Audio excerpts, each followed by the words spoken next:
አቤላና ዳጊ ተጣሉ ማለት ነው። እሱም የተጣላበት አቤላ ዳጊን አያት እናትህን አያት? እናትህ እኮ መንገድ ላይ ነው ያለችው። እናትህን አይተሃታል መንገድ ላይ ወይስ አላያሃትም ይለዋል። ከዛ እሱ ደግሞ በል በእናቴ ሳትንጣብኝ እኔ አልበቃህ ብዬ ነው እናቴ ያደረስብኝ ከእናቴ አትደረስብኝ ይለዋል። ውይ ወሬኛ ምንድን ነው የምትለው? ወሬኛ ነህ ወሬ ያለብህ ይለዋል። ከዛ እየተጣሉ እያለ ተያይዘው እያለ ትመጣለች ማለት ነው። እናቱ ትመጣለች። እናቱ ስትመጣ ውይ እየተጣላችሁ ነው ምናምን ትላቸዋለች ማለት ነው። እንደዛ ስትላቸው አሁንም አቤል በጣም ብዙ ነገሮችን የሰነዘረ ማለት ነው። እጅግ በርካታ ነገሮችን ተናግሯል፣ ተጠቅሟል ማለት ነው። ከዛ እሷም ትመጣና ውይ ከዚህ እብድ ጋር ትጣላለህ ትለዋለች። ከዚህ እብድ ጋር ትጣላለህ ትልና ከዛ እሱን ጎትታ ትወስደዋለች። እሱን ጎትታ ከወሰደችው በኋላ አቤላ በጣም ሳቀባቸው፣ በጣም ተመጻደቀባቸው ማለት ነው። አሳፋሪ ነገሮችን ተናገረ። እሷም ያው እሱን ጎትታ ወሰደችው ማለት ነው። ሐረግ ድራማ ክፍል 101 ይዘንላችሁ መተናል ማለት ነው። እንግዲህ ያው ብዙም ባናወራ ቀንጨብጨብ አድርገን እናወራዋለን። በነገራችን ላይ የሐረግ ድራማን የማትከታተሉ ሰዎች እየገባችሁ እዩት ማለት ነው። በጣም ደስ የሚል ድራማና በብዙዎች ተወዳጅነትን ያተረፈ ድራማ ነው። ለዚህ ቻናል አዲስ ሲሆናችሁ ሰብስክራይብ እያደረጋችሁ ቤተሰቡ ነው ማለት ነው። ውድ ቤተሰቦቻችን ሰብስክራይብ ስለምታደርጉ ከልብ እናመሰግን ማለት ነው።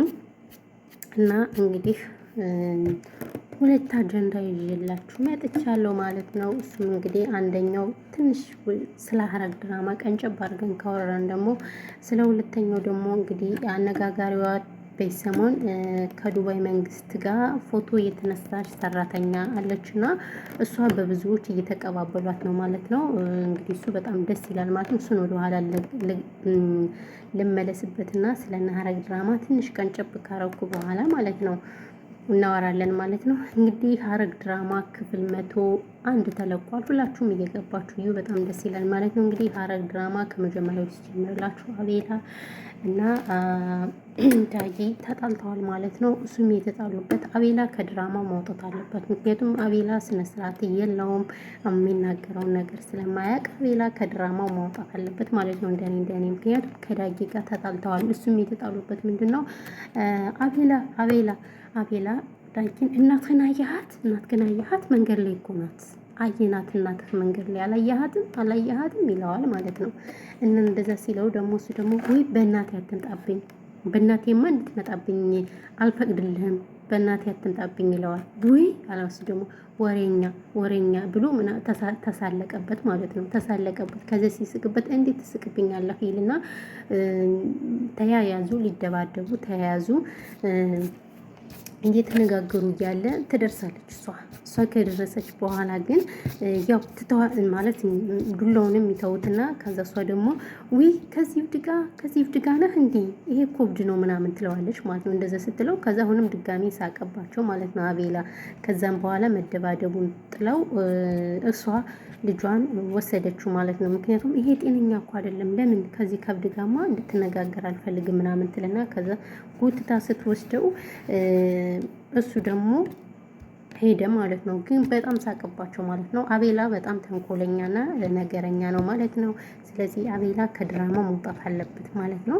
እኔ ብዙም የአቤላ አነጋገር አልተመቸኝም ማለት ነው። ምክንያቱም በእናት ላይ እንደዚህ መሳቅና መሳለቅ ያን ያህል ተገቢ ነው ብዬ አላስብም ማለት ነው። ስለዚህ አቤላ ያልተመቻችሁ እስቲ ኮሜንት ላይ ያስቀምጡልንና ሀሳብ አስተያየት እንቀበላለን ማለት ነው። እና ውድ ቤተሰብ በነገራችሁ ላይ ችኮላም ስለሆንኩኝ ብዙ ወሬ አላበዛባችሁም ማለት ነው።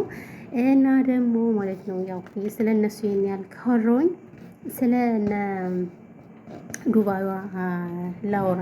ስለ ዱባይዋ በጣም በሰሞኑ አጃይብ የሚያስብል ነገር እያየን ነው ማለት ነው። እሱም እንግዲህ አጃይብ የሚያስብለው ምንድነው ቤተሰቦቼ ያው በሰሞኑ በጣም በብዙዎች የተረባረቡበት ያለ አንድ የቤት ሰራተኛዋ ከመንግስቱ ጋር ፎቶ ተነስታና እኩሎችም የተለያየ ሀሳብ አስተያየት እየሰጡ ነው። እኩሉ ብር ሰጥቷታል፣ እጅግ በርካታ ብር ይላል። እኩሉ ደግሞ የተለያየ ሁሉም ሀሳብ አስተያየቱን እየሰነዘረ ነው ያለው ማለት ነው። እኔ በበኩሌ አንዳንዴ እንደው እድልን ትታደሉታላችሁ እንጂ አትዋሱትም የሚባል ነገር አለ አይደል? እንደ ቤተሰብ እና እኔ በጣም ነው ደስ ያለኝ ማለት ነው። እውነት ለመናገር ማለት ትክክለኛ ሁሉም ነገር ሪሌሽን እውነት ከሆነ እኔ በጣም ደስ ብሎኛል። የመዳም ቅመሞች ሰርተው ሲያድጉ ሲለወጡ በጣም ነው ደስ የሚለኝ እና እግዚአብሔር ይመስገን በጣም ነው ደስ ያለኝ። እውነቴን ነው የምላችሁ በጣም በጣም ከምነግራችሁ በላይ ደስታዬ ወደር የለውም ማለት ነው። እና እንግዲህ እችታችን ሁሉም ነገር የተባለው ሁሉ እውነት ከሆነ በጣም ነው ደስ ያለኝ። ጌታን ነው የምላችሁ ጌታን እንደው እሷን ወደዚህ የሰደደ ደላላ ማለት ነው እግዚአብሔር ይባርከው።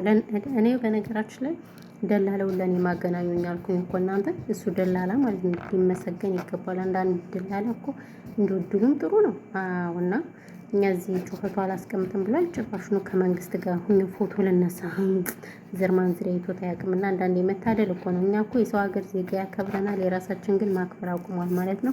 እንግዲህ አብይ አህመድ ይህንን ቪዲዮ ካየው መልጋራ ወደዛ አብይ አህመድ መግደሉን በተወንኛ መብላ ምንድን ነው የሚባለው? ምንድን ቀርቶ ምን የሚባል ነገር አለ? ጦርነቱን ጥሎልንስ የኛ መንግስት በእንትን እየገደለን በድሮን እየገደለን እንዴት ነው እንትን የምንለው ማለት ነው። እና ያው በጣም ደስ ይላል። እውነተኛ የምላችሁ በጣም ደስ ያለኝ እና ለማንኛውም እንግዲህ ያው ቤተሰብ ያው ኔትወርክ ስላለለኝ የማወራው ራሱ ጥፍት ብሎብኛል። በተረፈ እንግዲህ ያው ኮልተፍተፍተፍተፍተፍ እያልኩኝም ቢሆን ቀንጨብ አድርገን እንለቀዋለን ማለት ነው። ውድ ቤተሰቦቻችን ያው ሰው ቤት ስላለውኝ ብዙም አልተመቸኝም። የምር ምንም ማውራት ራሱ አልቻልኩም። በተረፈ ይሄን ያለው ነገር ማለት ነው ውዶች፣ የማሮች ፍቅሮች እና ይሄ ነው። ሰላማችሁ ብዙ ትትረፍረፍ ይበልልኝ። እነዚህ ቻናል ሲሆናችሁ ሰብስክራይብ እያደረጋችሁ ቤተሰብ ሁኑ ማለት ነው። ሰብስክራይብ ስለምታደርጉ እጅግ በጣም እናመሰግናለን ማለት ነው። ሼር ላይክ አድርጉልኝ በሚለው ያዙትኝ ማለት ነው። የኔ ምርጦች ምርጦች እና ከልብ ነው የማመሰግነው ስለምታበረታቱኝም አላችሁ ማለት ነው በሚለው እና ሰላማችሁ በክርስቶስ ይብዛልኝ። ከልብ ነው የማመሰግነው የኔ ምርጦችዬ።